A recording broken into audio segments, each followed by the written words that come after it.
जय हिंद, नमस्कार। मैं अंबर जैदी स्वागत करती हूँ आप सबका एक बार फिर से हमारे आज के कार्यक्रम में। और आज बात करने वाले हैं ताइवान की और चाइना की। ताइवान की मिनिस्ट्री ऑफ नेशनल डिफेंस ने रिपोर्ट किया है कि चाइना उनकी टेरिटरी के नजदीक नेवल एक्टिविटी और जो मिलिट्री एक्टिविटी है वो कर रहा है, और इस सब को लेकर उन्होंने बातचीत रखी है। और क्या कुछ इस पूरे डेवलपमेंट में पॉसिबल है, उन सारी पॉसिबिलिटीज पे बात करेंगे। क्या चाइना और ताइवान के बीच में एस्केलेशन हो सकता है, या फिर चाइना जो ताइवान टेरिटरी है उसके नज़दीक जो एक्टिविटीज कर रहा है उसके पीछे क्या चाइना ताइवान को उकसाने की कोशिश कर रहा है। कई सारे बड़े सवाल हैं, उन पर आज की चर्चा करेंगे। हमारे साथ हैं उमेश जी। उमेश जी, बहुत बहुत स्वागत है आपका। जय हिंद, नमस्कार। जय सिया राम अंबर जी। जय सिया राम। उमेश जी, ताइवान की मिनिस्ट्री ऑफ नेशनल डिफेंस ने रिपोर्ट किया है कि 23 सॉर्टीज और 8 नेवल वेसल और एक ऑफिशियल शिप वो ताइवान की जो टेरिटरी है उसके आसपास ऑपरेट करते हुए पाए गए। और ये पूरी जो एक्टिविटी है उसको उन्होंने रिपोर्ट किया है। इसको क्या इस तरह से देखा जाना चाहिए कि क्या चाइना और ताइवान के बीच में कोई मिलिट्री एक्टिविटी या फिर कोई इस तरह की चाइना की जो मिलिट्री एक्टिविटी है नियर ताइवान वो किसी एस्केलेशन की ओर इशारा करती है? क्या चाइना एस्केलेट करना चाह रहा है मुद्दे को? देखिए, चाइना अभी से नहीं, 1949 से ताइवान को अपना ही भाग मानता है, वन चाइना पॉलिसी के अंतर्गत, और हमेशा ही मानता रहा है। अब ऐसा है कि अमेरिका पहले ताइवान का सपोर्ट करता था। 1979 में उसने अपनी पॉलिसी चेंज की और उसने पीपल्स रिपब्लिक ऑफ चाइना को मान्यता दी, और ताइवान को भी वो सपोर्ट करता रहता है। भले ही उसको वन चाइना पॉलिसी को न तो उन्होंने एंडोर्स किया है न सपोर्ट किया है, बट अनऑफिशियली वो ताइवान को वेपन सिस्टम्स भेजता रहता है। जैसे आप देख लीजिए, F-16 हो या अमेरिकन की पेट्रियट मिसाइल सिस्टम्स हो या कुछ भी वेपनरी हो, ताइवान जो है वो अमेरिका से ही लेता है। अब ताइवान क्यों चाहिए? देखिए, वो तो हिस्टोरिकल तो एक बात है, उसके अलावा क्यों चाहिए? ताइवान के पास जो कंपनी है, जो TSMC, वो वर्ल्ड के अंदर सबसे ज्यादा जो नैनो जो चिप्स जो होता है सेमीकंडक्टर्स में, सेंटीमीटर्स में, छोटे सेंटीमीटर्स में बनाने वाला, वो 90% जो सेमीकंडक्टर्स है, जो छोटे सेमीकंडक्टर्स है, वो ताइवान बनाता है। ताइवान के पास वो एक्सपर्टाइज है। अब अमेरिका चाहता है कि वो ताइवान को कैसे भी प्रोटेक्ट कर सके, क्योंकि ये सेमीकंडक्टर्स सब में यूज होता है। भले आप डिफेंस में देख लो या सेमीकंडक्टर्स में देख लो या आपके स्मार्टफोन्स में देख लो, हर जगह ये सेमीकंडक्टर्स का यूसेज है।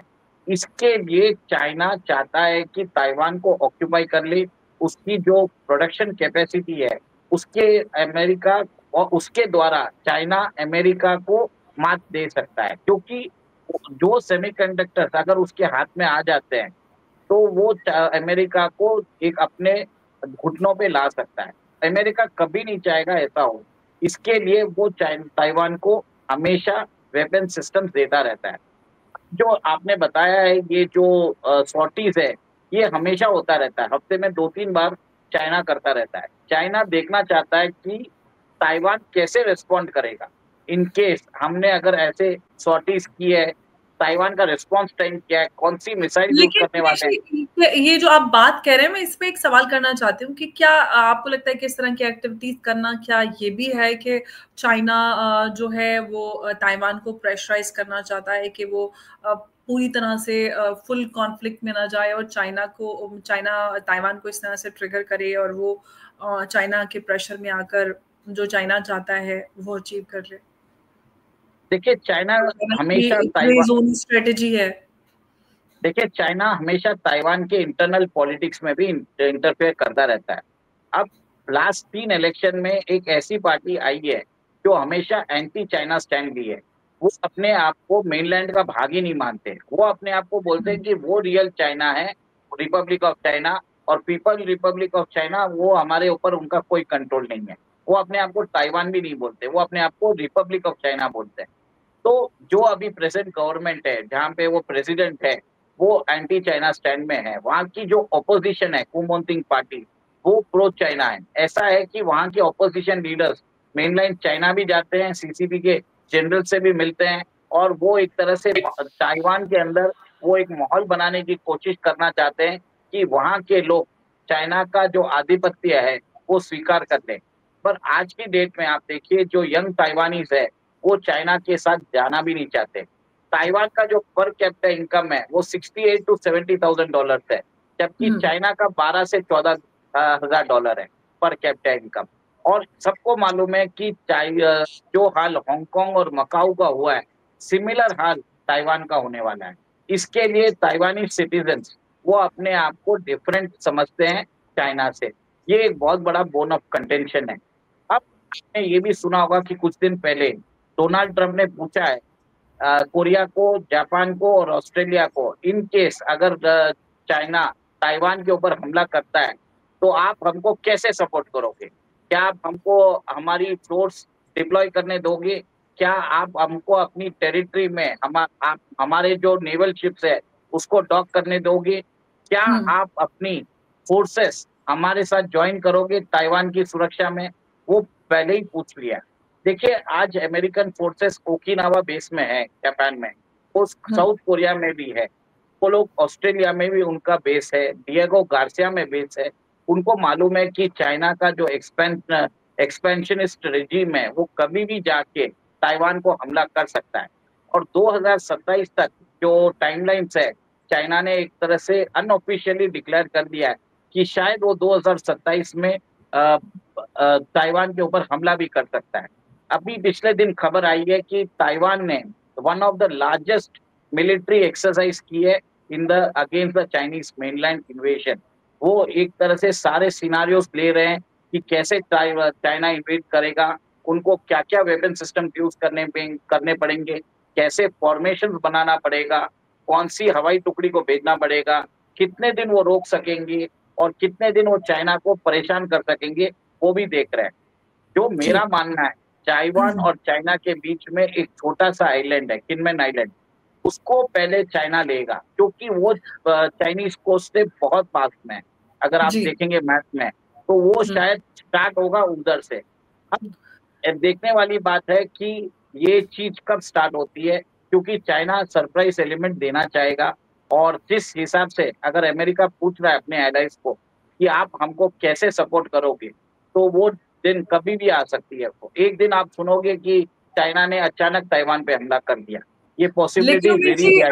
अगर हम इस पूरे कॉन्फ्लिक्ट को मद्देनजर रखते हुए ताइवान की प्रिपेयर्डनेस की बात करें या फिर उसके रिस्पांस की बात करें जो चाइना करता रहता है लगातार ताइवान की टेरिटरी के आसपास इस तरह की मिलिट्री एक्टिविटीज, उसको लेकर जो ताइवान की प्रिपेयर्डनेस और रिस्पांस को आप किस तरह से देखते हैं? देखिए ताइवान तो बहुत ही रेस्पॉन्ड कर ही रहा है, वो अमेरिकन के वेपन सिस्टम लेता जा रहा है। उसने अभी अपने फाइटर एयरक्राफ्ट जो F-16 है उसको अपग्रेड भी किया है लेटेस्ट एवियोनिक्स से, और अमेरिका से वो हमेशा वो वेपन सिस्टम लेते ही जा रहा है। एवरी ईयर वो 1.5 से 2 बिलियन डॉलर के उससे इक्विपमेंट्स ले रहा है, और अमेरिका भी जनरसली उनको सप्लाई करता जा रहा है। अमेरिकन वॉरशिप्स एक तरह से साउथ चाइना सी में सेल करते रहते हैं। अभी तो ऐसा है कि जर्मन, फ्रेंच और ब्रिटिश वॉरशिप्स भी उस एरिया में सेल करना चालू कर दिया है। अमेरिका ने बोल दिया है कि सारे कंट्रीज को कि आप उस साउथ चाइना सी में अपने वॉरशिप भेजिए ताकि China UN convention law of the seas को माने। सेकेंड, आपने ये भी देखा होगा कि अभी ऑस्ट्रेलिया के अंदर एक मेजर एक्सरसाइज हुई है 19 देशों की, उसके अंदर 35,000 पर्सनल ने एक तरह से हिस्सा लिया। वो एक लार्जेस्ट एवर मिलिट्री एक्सरसाइज भी हो रही है। तो ऐसा है कि अमेरिकन गवर्नमेंट को मालूम है कि चाइना जो कर रहा है उसका कभी भी उसका अटैक हो सकता है, और उसी की तैयारी के लिए अमेरिका भी बिल्डअप कर रहा है। वो अपने बाकी नेशंस के साथ मिलिट्री ड्रिल्स कर रहा है, मैरीटाइम एक्सरसाइज कर रहा है, लाइव फायरिंग ड्रिल्स कर रहा है, फॉर्मेशंस क्या होना चाहिए वो कर रहा है, ब्लॉकेड क्या करना पड़ेगा, कैसे करना पड़ेगा, सब, और सबसे कमिटमेंट ले रहा है कि वो कितना सपोर्ट कर सकते हैं, उसी हिसाब से वो डिप्लॉयमेंट करेगा। मैं ताइवान की जो एलाइज है यूएस, जापान, साउथ कोरिया, इस पे ही आपसे बात करने वाली थी कि ये जो पीएलए की एक्टिविटीज हैं नियर ताइवान एरिया और जो ताइवान की टेरिटरी है उस समय इन जो ताइवान के एलाइज हैं, यूएस, जापान, साउथ कोरिया, इनके रिस्पॉन्स को आप किस तरह से देखते हैं? क्या इनका रिस्पॉन्स पॉसिबली हो सकता है या होना चाहिए? देखिए, मेरा मानना है कि अमेरिका तो इंटरवीन करेगा, साथ में जापान को भी इंटरवीन करना पड़ेगा। जापान नहीं चाहता कोई युद्ध में घुसे, बट हुँ, अमेरिका उसको फोर्स कर ही देगा। ऑस्ट्रेलिया को भी वही काम करना पड़ेगा। साउथ कोरिया को तो आप समझ जाइए कि चाइना, नॉर्थ कोरिया के जो डिक्टेटर है किम, जो उनके टिन पॉट डिक्टेटर है, उनको खड़ा देगा, और साउथ कोरिया को तो ऐसे भी कूदना पड़ेगा, कोई उपाय नहीं है। इस वॉर में जो सबसे बड़ा गेम चेंजर होगा, जो चाइना, अब चाइना का जो एस है वो एक कंट्री है, वो है रशिया। अब यहाँ पे एक चीज है, रशिया जिधर रहेगा, अगर रशिया न्यूट्रल रहता है तो अमेरिका ये वॉर को डोमिनेट करेगा। अगर रशिया इंटरवीन करता है तो चाइना को एक तरह से इक्वलाइजर मिल जाएगा, चाइना को एक तरह से अपर हैंड मिल जाएगा in the South China Sea conflict. तो सबसे बड़ी बात है कि how will Russia see. Second, आपको ये भी मालूम है कि साउथ चाइना सी में अगर कुछ होता है तो रशिया का जो आर्टिक जोन है, आर्टिक जो है रशिया अपना एरिया मानता है, वो वहां पे किसी की भी इंटरफियरेंस बर्दाश्त नहीं करेगा। और इसके लिए आपको मालूम है आर्टिक के अंदर चाइना भी नजर बैठा के रखा है। अमेरिका तो बैठा के रखा है, चाइना भी चाहता है कि उसको रिसोर्सेज मिले, जबकि उसका कोई लेना देना ही नहीं। रशिया उस समय कैसा बिहेव करेगा, we have to see that. वही एक कंट्री है जो एक तरह से जिधर भी रहेगा उसका एक तरह से वो पलटा भारी होने वाला। लेकिन उमेश जी, अब सवाल ये निकलता है कि अगर इसी तरह से पीएलए की ये जो एक्टिविटीज़ हैं, वो जारी रहती हैं, तो क्या लॉन्ग टर्म इम्प्लिकेशंस हो सकते हैं फॉर रीजनल सिक्योरिटी अगर यही सब चलता रहा? देखिए, अगर पीएलए अगर ऐसे इंकर्शन करता रहा, जैसे हुँ, अभी फिलीपींस के राष्ट्रपति फर्डिनांड जूनियर आने वाले हैं, मार्कोस जूनियर आने वाले हैं, और भारत से जी, ब्रह्मोस मिसाइल सिस्टम लिया है, तो हमें हुँ, चाहते हैं कि चाइना एक तरह से साउथ चाइना सी में अपनी दादागिरी करती रहे, तो उसके कारण हुँ, हमें फायदा होगा। हमें वियतनाम भी हमसे वेपन सिस्टम लेगा, इंडोनेशिया लेगा, और भी इस आसियान कंट्रीज भारत से लेना हुँ, चालू करेंगे, क्योंकि they can not afford American weapon systems which are very costly. उसमें आप देख लीजिए, अभी थाईलैंड और कंबोडिया के बीच में भी जो युद्ध हो रहा है, उसके अंदर भी आप देख रहे हैं अमेरिकन सिस्टम्स यूज हो रहे हैं। तो ये सब हुँ, चीज भारत के डिफेंस के लिए अच्छा रहेगा, और डेफिनेटली चाइना करेगा। चाइना ने ऐसे ही नहीं है उधर आर्टिफिशियल आइलैंड बनाए हैं, साउथ चाइना सी में 3,000 एकड़ का आर्टिफिशियल आइलैंड बनाया है। उसमें एयर स्ट्रिप्स है, उसमें सारे फैसिलिटीज है, वॉच टावर्स है, जिससे वो पूरी एरिया को मॉनिटर और सर्वेलेंस करता है। हुँ। एब्सोल्युटली। लेकिन उमेश जी, अब सवाल ये है कि ये जो एस्केलेशन, पॉसिबल एस्केलेशन है, इससे हम क्या आगे जो यूएस की जो स्ट्रेटेजिक एम्बिग्विटी है, उस पर कुछ हम होते हुए देख सकते हैं कि या तो ये इंडो पैसिफिक में ये जो सारी चीज़ इश्यू है, ये रिज़ॉल्व हो जाएगा, या यूएस इस पूरे उसमें किस तरह से कुछ डोमिनेट करेगा? देखिए, अमेरिका कोई इश्यू रिजॉल्व करने ही नहीं देगा आपको, हुँ, सीधी बात है। क्यों रिजॉल्व करने जी। देगा? अगर वो रिजॉल्व करने दे देगा तो उसके वेपन्स बिकेंगे नहीं, वो मैटर को लटका के रखेगा। अगर लटकाया, अगर कोई रिजॉल्व होता भी रहा तो उस मैटर को खत्म नहीं होने देगा। जैसे आपने देखा है कि यूक्रेन रशिया वॉर में, वो अभी डोनाल्ड ट्रम्प बोल रहे थे कि अब मैं कोई वेपन सिस्टम नहीं दूंगा, सडनली उन्होंने वेपन सिस्टम देना चालू कर दिया, और वो बोल रहे हैं कि हमारे पेट्रियट मिसाइल सिस्टम को यूरोपियन हुँ, यूनियन हमसे खरीद के यूक्रेन को देगा। तो ऐसी दादागिरी कर रहा है, तो अमेरिका हुँ, कैसे चुप रहेगा? अमेरिका कभी भी कोई हुँ। वॉर खत्म नहीं करेगा। अमेरिका चाहेगा वॉर हो, अमेरिका चाहेगा विश्व भर में वॉर चलता रहे, और उसकी धरती के पास वॉर ना आए, अटलांटिक के पास उधर ना आए, और सब जगह को वो अटका के जी। रखने की कोशिश कर रहा है। इस पूरे उसमें आपको लगता है कि भारत को भी कुछ हालाँकि भारत और ताइवान के बीच में अच्छे संबंध हैं। भारत की क्या भूमिका हो सकती है? किस तरह से हमारे रीजन में इस तरह की एक्टिविटीज़, या फिर हम पॉसिबल एस्केलेशन पर जो चर्चा कर रहे हैं? देखिए, भारत अपने आप को अलग ही रखेगा मोस्टली, और अगर हो सके, हुँ, ताइवान ने हमसे डिफेंस सिस्टम्स मांगे तो शायद वो बेच देगा। चाइना उसके ऊपर जरूर चिल्लाएगा, पर भारत को अपना इंटरेस्ट से मतलब है। भारत सीधा बोलेगा हमसे नहीं लेगा तो किसी और से लेगा। तो भारत अपने मिसाइल डिफेंस सिस्टम ताइवान को बेच सकता है। उसके अलावा मेरा मानना है कि कोई डायरेक्ट इन्वॉल्वमेंट नहीं करेगा। जो चाइना ने पाकिस्तान को जैसे इनडायरेक्ट हेल्प किया है, वैसे ही भारत शायद ताइवान को हेल्प कर सकता है। और आपको ये भी बता दूं, ताइवान ने हमारे जो मिसाइल डिफेंस सिस्टम आकाश है उसकी तारीफ भी की है, उसको बोला है कि one of the most credible and difference system in the world. अब एक और एक चीज है, यूएस ने जो, आपको ध्यान होगा 2022 में नैन्सी पेलोसी विजिटेड ताइवान, उसके बाद मिलिटराइजेशन चालू हुआ साउथ चाइना सी का।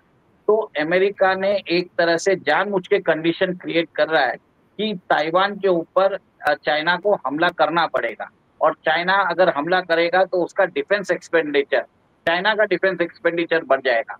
और जब चाइना अगर हमला करने की आशंका जताएगा तो पैसिफिक में जितने भी नेशंस है, जैसे south Korea, Japan, Australia, Thailand, ये सब नेशंस अमेरिकन आर्म्स और वेपन सिस्टम्स लेंगे। ये एक चीज ऐसा ब्यूटीफुल चाल अमेरिका ने खेला है जिसके अंदर वो अपना वेपन सेल्स बढ़ाना चाहता है। We have to learn from America कि कैसे आप अपना इंटरेस्ट साथ के रखे और कैसे अपनी दादागिरी यूज करें। और आप ये भी देखिए, अमेरिका के पास 800 मिलिट्री बेसेस है 80 कंट्री में, और वो इसके लिए यूज करता है ताकि विश्व के अंदर कोई कॉन्फ्लिक्ट कभी भी खत्म ना हो सके। जहां भी हो सके चिंगारी लगा के रख दो, फायदा उनका ही है। एब्सोल्युटली। अब देखते हैं कि इस पूरे मामले पर आगे क्या कुछ होता है, क्योंकि हम देख रहे हैं कि साउथ चाइना सी में एक्टिविटीज काफी समय से इस तरह की नजर आ रही हैं। उमेश जी, बहुत बहुत आपका धन्यवाद हमारे साथ आज की इस चर्चा में जुड़ने के लिए। नमस्कार, जय हिंद, जय भारत। जय सिया राम। जय सिया राम।